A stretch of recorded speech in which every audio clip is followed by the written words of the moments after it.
আসসালামু আলাইকুম। আশা করি সবাই অনেক ভালো আছেন। প্রথম শ্রেণীর আরও একটি নতুন গণিত ক্লাসে সবাইকে স্বাগতম। আজকের ক্লাসে আমরা প্রথম শ্রেণীর প্রাথমিক গণিত বইয়ের পৃষ্ঠা নং 52 এর 3 নং অঙ্কটি সমাধান করব। প্রিয় শিক্ষার্থী বন্ধুরা, প্রথমেই আমরা প্রশ্নটি ভালোভাবে বুঝে নিব, তারপর কিভাবে সমাধান করতে হয় তা দেখব। তো খেয়াল করো প্রশ্নটিতে কি লেখা আছে। প্রশ্নটিতে লেখা আছে, রুমার 8টি কাগজের পাতা ছিল, সে 3টি পাতায় লিখে ফেলল। তার কয়টি কাগজের পাতা লেখার বাকি রইল? আচ্ছা, এই প্রশ্নটা আমরা একটু ভালোভাবে বুঝবো, ঠিক আছে? কি লেখা আছে? বলা আছে রুমার 8টি কাগজের পাতা ছিল, ঠিক আছে? কাগজের পাতা ছিল কয়টি? 8টি, ঠিক আছে। সে 3টি পাতায় লিখে ফেললো। এই যে তার 8টি কাগজের পাতা ছিল, সেখান থেকে সে 3টি পাতায় কি করেছে? লিখে ফেলেছে। এখন তার কয়টি কাগজের পাতা লেখার বাকি রইল?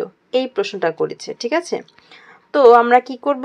প্রথমেই আমরা সাজিয়ে লিখব। প্রথম লাইনটা যে আছে সেটা আমরা একটু সাজিয়ে লিখব।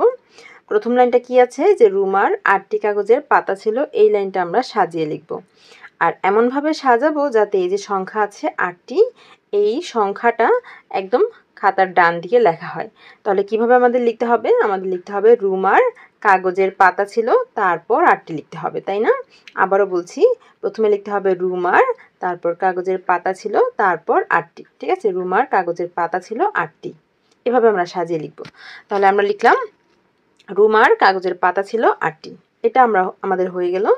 তারপরের লাইনটা খেয়াল করি, এখানে লেখা আছে সে 3টি পাতায় লিখে ফেললো। এখন এই লাইনটা আমাদের কিভাবে সাজাতে হবে? সাজানোর ওই একই নিয়ম। আমরা এই যে সংখ্যা আছে 3টি, এই সংখ্যাটা যাতে খাতার ডান দিকে থাকে এভাবে করে লাইনটা সাজাবো, ঠিক আছে? তো কিভাবে আমাদের লিখতে হবে? আমরা এইভাবে করে সাজাতে পারি যে সে লিখে ফেললো, সে লিখে ফেললো 3টি।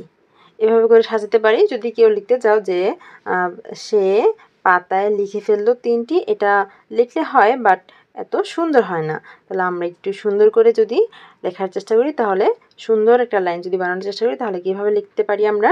আমরা লিখতে পারি সে লিখে ফেললো 3টি, অথবা লিখে ফেললো 3টি, ছোট্ট করে লিখলেও হবে। তাহলে আমরা লিখব সে লিখে ফেললো 3টি, ঠিক আছে? কাগজের পাতা কয়টি লিখে ফেলেছে? 3টি লিখে ফেলেছে। এখন এই লাইনটা আমরা এভাবে সাজিয়ে লিখেছি, সে লিখে ফেললো 3টি। আচ্ছা, এখানে একটা জিনিস খেয়াল করো, তার কাছে 8টি কাগজের পাতা ছিল, সে সেখান থেকে 3টি লিখে ফেলেছে। এখন লিখে ফেললে সেগুলো তো কি বাদ হয়ে গিয়েছে, সে তো সেগুলো লিখে ফেলেছে। এখন তার কাছে কয়টা পাতা রইলো এটা যদি জানতে চাওয়া হয়, তাহলে কি যেগুলো লিখে ফেলেছে সেগুলো আমাদের বাদ দিয়ে দিতে হবে, তাই না? যে কাগজের পাতাগুলো সে অলরেডি লিখে ফেলেছে সেগুলো কি বাদ দিয়ে দিতে হবে, তাই তো? এই জন্য কী করতে হবে? আমাদের বিয়োগ করতে হবে। তার কাছে 8টি কাগজের পাতা ছিল, সে যেগুলো লিখে ফেলেছে সেগুলো আমরা বাদ দিয়ে দিব। বাদ দিয়ে দিলে এখন তার কাছে আর কয়টা পাতা থেকে যাবে সেটা আমরা বের করতে পারবো। আর বাদ কিভাবে দেয় তোমরা কি জানো? হ্যাঁ, তোমাদের আমি আগেও বলেছি। কিভাবে বাদ দেয় বলো তো? বিয়োগের মাধ্যমে বাদ, তাই না? এই জন্যই যেখানে বিয়োগ করা হয়েছে, ঠিক আছে? তাহলে এখন আমরা যদি বিয়োগ করতে চাই, আমরা কত থেকে কত বিয়োগ করব? আমরা 8 থেকে 3 বিয়োগ দিব, মানে 8 থেকে 3কে কি করব? বাদ দিয়ে দিব। আচ্ছা, তাহলে আমরা বিয়োগটা করি। আমরা প্রথমে এই 8-এর জন্য 8টি দাগ দিয়ে দিব।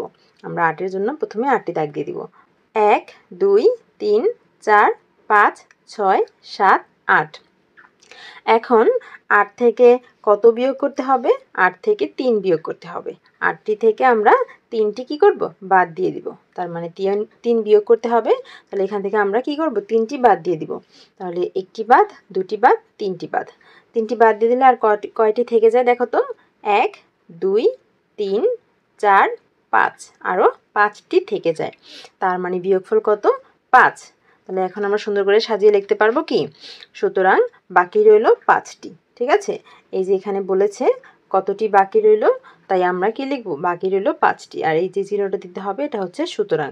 সুতরাং বাকি রইল 5টি। আমরা উত্তর পেয়ে গেছি। তাহলে আমরা সুন্দর করে একদম শেষের দিকে উত্তরটা সাজিয়ে লিখে দিব। উত্তর কি? উত্তর হচ্ছে বাকি রইল 5টি। উত্তর 5টি।